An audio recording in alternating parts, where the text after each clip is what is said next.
헌법재판소에서 맞붙었던 윤석열 전 대통령이 홍장원 전 국정원 1차장이 어제 내란 재판에서도 설전을 벌였습니다. 법정에서 어떤 이야기들이 나왔는지 박성배 변호사와 함께 짚어보겠습니다. 어서 오세요.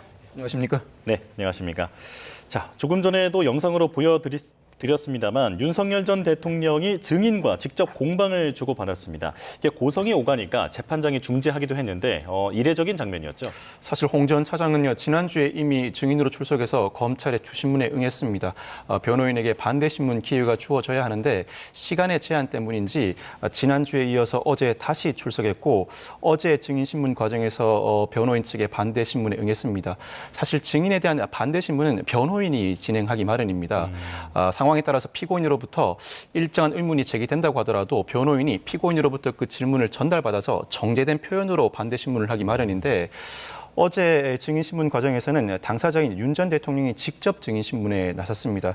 직접 증인신문에 나서다 보니 증인과 충돌은 다소 불가피한 측면이 있었고 홍 전 차장이 증인으로서 단순히 답변을 하는 수준을 넘어서서 반문을 제기하기까지 하자 고성에 이른 것으로 보입니다. 재판장이 이러한 고성을 말리는 모습을 보여줬는데 당사자인 피고인이 주된 반대 신문을 진행하고 증인과 다툼을 벌이는 모습, 흔히 볼 수 있는 광경은 아니라고 할 수 있습니다. 예. 결국에는 체포조 명단 지시 그리고 또 싹 다 잡아들여라 이런 발언을 중심으로 지금 공방이 벌어졌는데 결국에 이 부분이 내란 혐의의 쟁점이 되기 때문이겠죠? 앞서 홍 전 차장은 여인영 전 방첩 사령관으로부터 체포조 명단을 가지고 활동하고 있으니 위치 추적을 요청한다는 취지의 발언을 들었다고 진술한 바 있습니다. 이에 대해서 윤 전 대통령이 직접 반대 신문에 나선 것인데 사실 타인 간의 대화에 의문을 제기할 때는 상당히 신중하게 접근해야 합니다. 그렇지 않을 경우에는 상당한 반대의 반박에 직면할 우려가 높은데 윤 전 대통령은 이 위치 추적이라는 것은 영장 없이는 안 되는 것 아닌가라고 반문을 했더니 오히려 홍 전 차장이 그럼 여인영이 독자적인 판단으로 체포하려고 했던 것인가 부하한테 책임을 전가하는 것인가라는 반문을 듣게 됩니다. 그러자 윤 전 대통령은 대통령이 수사를 모르는 사람도 아닌데 이상하다고 생각하지 않았느냐고 묻는 것이다라고 나름대로 톤을 낮춰서 묻자 홍 전 차장은 당시 비상계엄 상황이었고 정치인을 체포하는 것 자체가 탈법적 상황이었다. 그러한 맥락에서 이해하였다는 취지의 반론을 제기했습니다. 이어서 윤 전 대통령은 홍 전 차장과 직접 대화를 나눈 부분에 대해서 반대 신문을 진행했는데 싹 다 잡아들이라 발언. 앞서 홍 전 차장은 윤 전 대통령이 싹 다 잡아들여라. 대공수사권을 국정원에 지원해주겠고 방첩사에 인력, 자금 지원도 지시했다고 진술한 바 있습니다. 이에 대해서 윤 전 대통령은 대공수사권과 자금 이야기는 방첩사 역량 보강과 같은 차원이 아니냐. 일반적인 방첩사 역량 보강 차원이 아니었는지를 물었는데 홍 전 차장은 그럼 싹 다 잡아들이라는 건 누구를 잡아들이라는 거냐라고 반문했고 이에 대해서 윤 전 대통령이 명시적으로 부인을 하지 못합니다.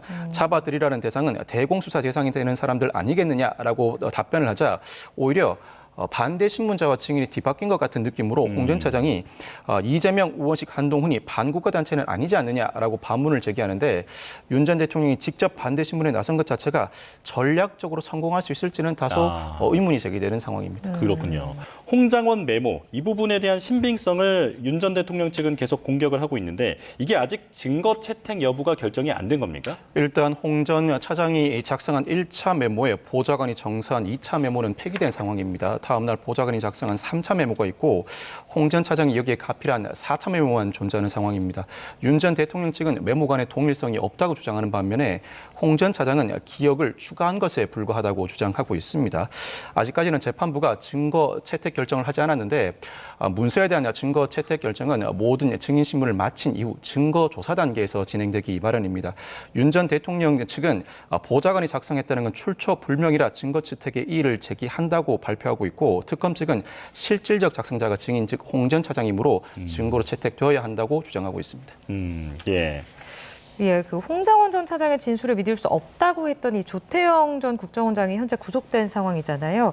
이 부분도 좀 재판부가 홍 전 차장의 그 증인의 신빙성을 좀 판단하는데 영향을 줄 거라고 보십니까? 일부 영향을 미칠 것이라고 예상합니다. 그 이유는 조태영 전 국정원장이 구속된 혐의 자체가 계엄군이 이재명, 한동훈 잡으러 다닌다고 홍 전 차장이 보고했음에도 불구하고 국회에 알리지 않은 직무유기 혐의, 나아가서 홍 전 차장 주장을 반박하기 위한 국정원법상 정치 중립 의무 위반 혐의이기 때문입니다.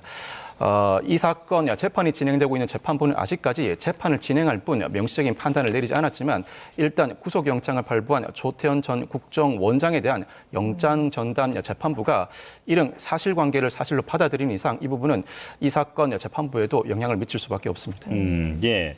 자, 그리고 내란 재판부가 동기의 휴전기도 건너뛰고 속도를 내겠다라고 밝혔지만 윤 전 대통령의 구속 기한은 1월 18일까지입니다. 그렇다면 만약에 이 이후에 그 선고가 이루어지게 된다면 윤 전 대통령은 석방이 되는 겁니까? 윤 전 대통령이 석방된 상태에서 선고가 이루어질 가능성은 낮아 보입니다. 일단 이 사건 재판을 진행하는 재판부는 윤 전 대통령 사건에 김용현 전 국방부 장관 등 전직 군 수뇌부 3명, 조지호 경찰청장 등 경찰 지도부 4명의 사건을 모두 병합하기로 결정했습니다. 병합한 상태에서 내년 1월 중순쯤에 최후 변론을 3일간에 걸쳐 진행하고 이 일정에 따르면 2월 정도에 선고될 것으로 전망됩니다. 예. 병합하게 되면 윤 전 대통령 사건뿐만 아니라 김용현 전 국방부 장관, 조지호 전 경찰청장 등 모든 피고인들의 혐의가 일부 유기적인 관계에서 일목요연하게 한 번의 선고가 이루어질 수 있습니다. 그렇지만 윤 전 대통령의 구속기간이 1월 18일까지인데 이 구속기간은 이 사건으로 인해 구속된 것이 아니라 특수공무집행 방해 등 혐의로 구속된 사건입니다. 이에 따라서 특수공무집행 방해 등 사건의 재판부가 1월 18일 이전까지 선고를 내릴 가능성이 상당히 높습니다. 선고를 내리지 못한다면 구속기간을 연장할 것이고 그 이전에 선고를 내림으로써 결국 구속 상태가 유지된 상태에서 내란 재판부도 선고를 이어나갈 가능성이 높아 보입니다. 예.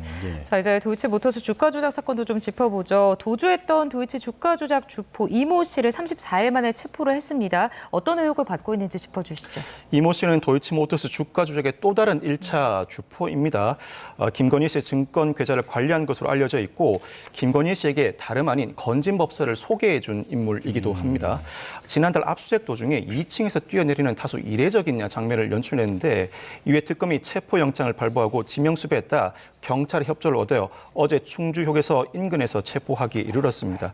사실 이모 씨의 경우에는 1차 주가 조작의 주포로 알려져 있지만 1차 주가 조작은 공소시효가 도과했을 가능성이 상당히 높습니다. 그럼에도 불구하고 특검이 이모 씨에 대해서 다시 한번 조사를 진행한다는 의미는 2차 주가 조작에도 일부 관여한 정황이 이미 드러나 있다고 보는 것이 합리적인 판단으로 여겨집니다. 예. 근데 왜 달아나야 했느냐 이게 궁금한데 그 앞서 지난 검찰 조사 때는 불기소 처분되지 않았습니까? 그렇습니다.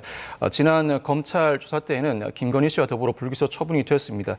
일부 의혹을 살만한 대목이 포착되기도 했지만 더군다나 1차 주포로서 김건희 씨의 계좌를 관리한 정황도 포착된 반면에 검찰은 여러모로 고의가 인정되지 않는다는 등의 사유를 들어서 모두 불기소 처분한 것으로 전망합니다. 그렇지만 이미 도주한 상황에서 체포되었습니다. 체포한 직후 관련된 조사가 이어졌을 것이고 이 상황에서는 특검이 곧바로 구속영장 청구를 할 수밖에 없습니다. 구속영장 청구를 하면서 이미 이 특검이 어느 정도 혐의를 두고 있는 2차 주가 조작과의 관련성, 혐의가 인정되는 사유들이 다소 소상하게 드러날 가능성이 높아 보입니다. 네.